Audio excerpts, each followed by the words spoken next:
Okay, so let's jump right in. There's this global scam going around that is, well, it's kind of brilliant in a terrible way. You see, it takes the very security tools that are supposed to protect you and turns them into the weapon they use to steal everything. We're going to break down exactly how they do it.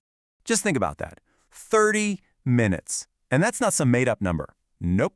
That's a direct quote from a real person, Ramesh K., a retired teacher who got hit by this very scam. His story, and honestly the stories of millions just like him, that's why we're doing this. The stakes, they really couldn't be any higher. See, these scammers, they have a playbook, a secret script they follow to trick you. And our goal here today? It's pretty simple. We're going to blow the lid off that playbook. We're going to show you every single move they make so you can spot it a mile away and know exactly what to do to stop them in their tracks. All right, first up, the ID verification trap. So let's get right down to it. What exactly is this trap? And how in the world is it catching so many people all over the globe? At its heart, it's all about impersonation, but a really slick version of it. You get a call from someone pretending to be from, a super official government agency. They cook up some scary, urgent problem with your national ID, and then they tell you the only way to fix it is to read them this verification code that just popped up on your phone. And that little code, that's it. That's the master key to your entire digital life. And here's what's so sneaky about it. It's the same scam everywhere. It just wears a different hat depending on where you live. So in India, they'll say they're from the Aadhaar authority.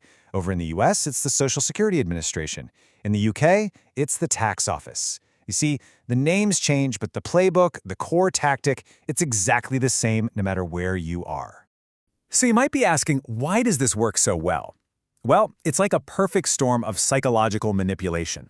First, there's fear. They threaten you with stuff like suspending your ID or even getting you arrested. Then they build this fake legitimacy. They can fake the phone number so it looks official, and they might even have some of your personal data from a leak. They'll also hit you with confusing jargon to get you flustered. But here's the real kicker. The thing that makes it all feel so real. The code, the OTP, it actually comes from your bank to your phone. That one little detail makes the whole scam feel totally legit. Okay, so now for the main event. Let's pull back the curtain and expose their playbook, step by step. This is how they do it. It's a 4-step dance. Step 1, you get the call. It sounds super official. Step 2, they hit you with the urgent threat. Your ID is linked to illegal activity, or your benefits are being suspended, something to make you panic. Now, step 3 is the clever part. While you're on the phone, scared and confused, they are on your bank's website, clicking login or forgot password. That's what triggers a real one-time password to be sent to your phone.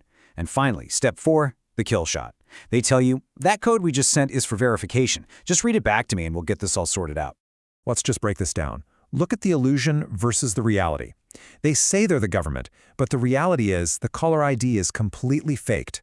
They say they need to verify you, but in reality, they're trying to log into your accounts. And the biggest lie of all, they call it an official verification code, when in reality, it's a login code straight from your bank. So this whole big, complicated, international scam, what does it all come down to? Just one thing, getting you to read them that one little code. That's the whole game. But why? I mean, really think about it. We get these codes for all sorts of things, right? So what makes this one so powerful? Why is it the master key to your entire digital life? This slide right here is the absolute core of the entire deception. It's all about reframing. Their lie is that it's a government code to verify you, but the truth? It's a bank code to authorize them. It's not about proving who you are. It's about giving them permission to act as you. It's a permission slip, plain and simple. And I really need to be crystal clear here. Sharing one of these codes is not like sharing your birthday. It is the digital version of handing a stranger the keys to your house, your car, and your safe, and then walking away. The second you read that code out loud, you are authenticating their actions. You're telling the bank, yep, this person is me, let them do whatever they want. All right, so we've seen their playbook. We know the trap. Now for the good part. Let's talk about your unbreakable defense. How do we make their entire strategy completely and utterly useless? This is it, the golden rule. If you take away only one single thing today, let it be this. Never share a one-time password with anyone, for any reason, ever. I'm serious, no exceptions. Your bank won't ask for it, the government won't ask for it, no one legitimate will ever call you and ask for that code. Okay, so beyond that golden rule, here are a few other killer strategies. First, and this is huge, just hang up and verify. End the call. Go to the agency's official website, find their real number, and you call them. Second, never, ever trust caller ID. It's so easy to fake, it proves nothing. Third, and this one is so important, talk to your family about this. Share this playbook. Scammers love to target people who don't know the rules of the game. And finally, set up alerts with your bank. That way you'll know the second any funny business is happening. You know, a lot of us worry about being rude or what if it's a real call and we get in trouble? Forget that. Your most powerful move is hanging up.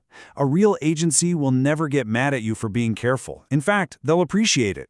The person who gets pushy, who tries to keep you on the phone, that's the scammer. Their pressure is all the proof you need. Okay, let's shift gears for a second and talk about the worst-case scenario. What do you do if you realize it's too late? The scam worked. The key is to act fast, but don't panic. Here's your emergency action plan. Step 1. Before anything else, call your bank. Use the number on the back of your card and tell them what happened. Tell them to freeze every single account. You gotta stop the bleeding. Step 2. Change your passwords. Start with the most important ones, your email, your banking. And step 3. Report it. You have to file a report with the proper authorities. And reporting it isn't just for you. It helps the authorities track these guys down. So for example, in India, you'll want to go to the official cybercrime portal. In the US, the place to start is identitytheft.gov. It's run by the FTC, and it will literally give you a step-by-step recovery plan. And one last really important warning. This is just cruel. After you've been scammed, you might get another call. This time they'll pretend to be a recovery agent who can get your money back, but you have to pay them a fee first. This is a scam on top of a scam. They're kicking you when you're down. Real law enforcement will never, ever ask you to pay a fee to get your money back. So let's wrap this up with the essentials, the big takeaways. Number 1, never ever share those OTP codes. Number 2, the government doesn't call you out of the blue to verify your ID. 3, they can't suspend your national ID over the phone. And 4, if you feel even a tiny bit of doubt, just hang up and call the official number yourself. Simple as that. At the end of the day, these scammers have two main weapons, fear and your lack of knowledge. They are counting on you not knowing their playbook, but now you do. And the moment you understand their game, all their power just disappears. This knowledge, right here, is your best shield. So, there you have it. You've now seen their entire secret playbook. You know how to spot the scam, and you know how to beat it. So the last question is, who are you going to protect with this? Who in your life needs to hear this today?